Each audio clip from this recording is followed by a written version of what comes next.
تو زندگی میں جو بھی بننا چاہتا ہے اپنی اس کامیاب زندگی کی تصویر کو ویژوالائز کر، اس کو امیجن کر اور جذباتی طور پر اس وقت کو محسوس کر۔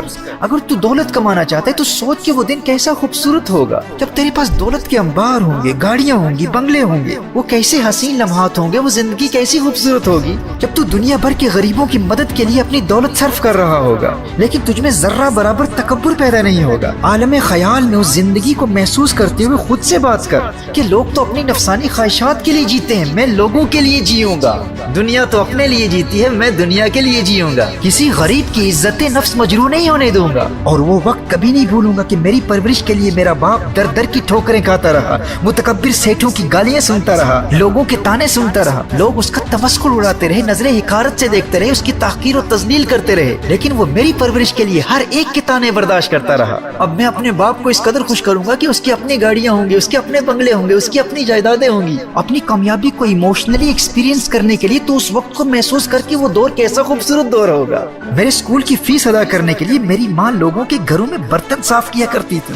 میں اتنی دولت کما کر ماں کے قدموں میں رکھ دوں گا کہ میری ماں کے ذریعے ہزاروں لاکھوں غریبوں کا روزگار چلے گا، لیکن میری ماں کسی غریب کو احساس کمتری کا شکار نہیں ہونے دے گی۔ اور میرے پاس گاڑیاں ہوں گی، بنگلے ہوں گے، آرام دہ بستر ہوں گے، لیکن پھر بھی سویا زمین پر کروں گا اور کسی غریب کو بھیک مانگنے کے لیے کبھی اپنے گھر آنے نہیں دوں گا۔ اس کی نوبت ہی نہیں آئے گی، میں خود اس کے گھر جا کر اس کی خدمت کروں گا۔ زمین پر چٹائی پر بیٹھ کر ہزاروں غریبوں کے ساتھ کھانا کھایا کروں گا اور جب میرے دسترخوان سے غریب کھائیں گے تو ان کے پاس بیٹھ کر پیار بھری نظروں سے انہیں دیکھا کروں گا، اور جب کسی غریب کی سوکھی حلق میں ذائقہ دار اور ٹھنڈا مشروب جائے گا تو میرے دل میں ٹھنڈ پڑ جائے گی۔ جب کسی بھوکے کے خالی پیٹ میں لذیذ اور مہنگے کھانے کا نوالا جائے گا اور ایک مدت کے بعد اس نادار کے چہرے پر مسکراہٹ کی کھلکھلاہٹ دیکھوں گا تو مجھے کتنا مزہ آئے گا۔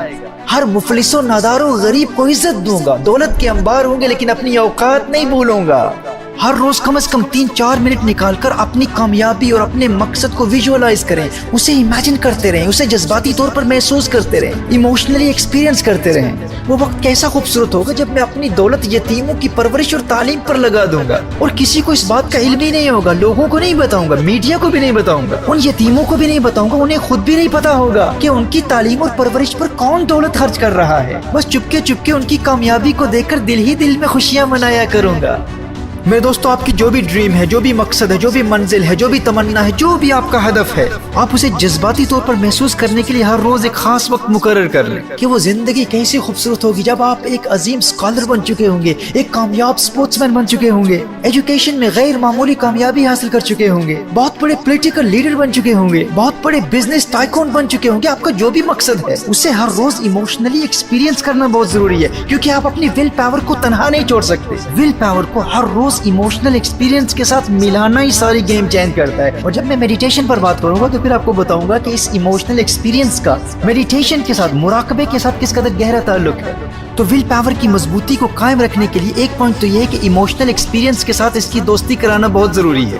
میرے دوستو، ول پاور کو استعمال کرنے کے طریقے کو سمجھنے سے قبل خلاصے کے طور پر اس فریم ورک کو سمجھ لیجئے گا۔ کامیابی کے لیے 3 چیزوں کی ضرورت ہے: ول پاور، واضح مقصد کلیئر گول، اور ایموشنل ایکسپیرینس۔ کیونکہ اپنے گول کو ہر روز ایموشنلی ایکسپیرینس کرنا، اسے محسوس کرنا، آپ کے دل میں آپ کے گول کے لیے، آپ کی ڈریم کے لیے ایموشنل اٹیچمنٹ پیدا کر دیتا ہے۔ آپ کا ایموشنل ایکسپیرینس آپ کے گول اور آپ کی ڈریم سے آپ کی محبت کو بڑھاتا رہتا ہے۔ تو ایموشنل ایکسپیرینس آپ کی ڈریم کو زندہ رکھتا ہے اور آپ کی ڈریم آپ کی ول پاور کو زندہ رکھتی ہے۔ تو یہ تینوں نیسیسری کمپوننٹس ہیں: ول پاور، گول اور ایموشنل ایکسپیرینس۔ اور دوسرا پوائنٹ یہ ہے کہ ایسے لوگوں کی کمپنی اختیار کریں، ایسے لوگوں کی صحبت میں رہیں کہ جن کی ول پاور مضبوط ہو۔ اپنے معاشرے میں ایسے لوگوں کو تلاش کریں اور ایسے لوگوں کو دوست بنائیں کہ جن کی یہ عادت ہو کہ جو کام شروع کرتے ہیں اسے وہ اکمپلش کرتے ہیں، کمپلیٹ کرتے ہیں۔ کمزور ول پاور والوں کی صحبت آپ کی ول پاور کو کمزور بنا دے گی اور مضبوط ول پاور والوں کی کمپنی، ان کی صحبت آپ کی ول پاور کو اور مضبوط بنا دے گی۔ اور اسی طرح ٹی وی دیکھتے رہنا آپ کی ول پاور کو کمزور بنا دیتا ہے، اور فحاشی اور اوریانی کے مناظر دیکھنا اور پورنوگرافی دیکھنا تو آپ کی ول پاور کو بالکل برباد کر دیتا ہے۔ میرے بھائی، میرے دوست، یہ بلا وجہ ٹی وی دیکھنا، موویز دیکھنا، اس کو چھوڑ دو۔ یہ جھوٹے قصے کہانیوں پر مشتمل فلمیں اور فلمی ہیرو سے تجھے کیا لگے؟ تو حقیقی زندگی کا ہیرو ہے۔ جس کے پاس ول پاور اور ایموشنل ایکسپیرینس کی قوت ہو، فلمی ستاروں کو نہیں دیکھتا، وہ تو خود ریئل لائف سٹار ہوتا ہے۔ حیرت ہوتی ہے مجھے ان لوگوں پر جو کہتے ہیں ہم تو بس خبریں دیکھتے ہیں۔ بھائی، ارے دنیا کے ملکوں اور بادشاہوں کی خبروں سے تجھے کیا غرض؟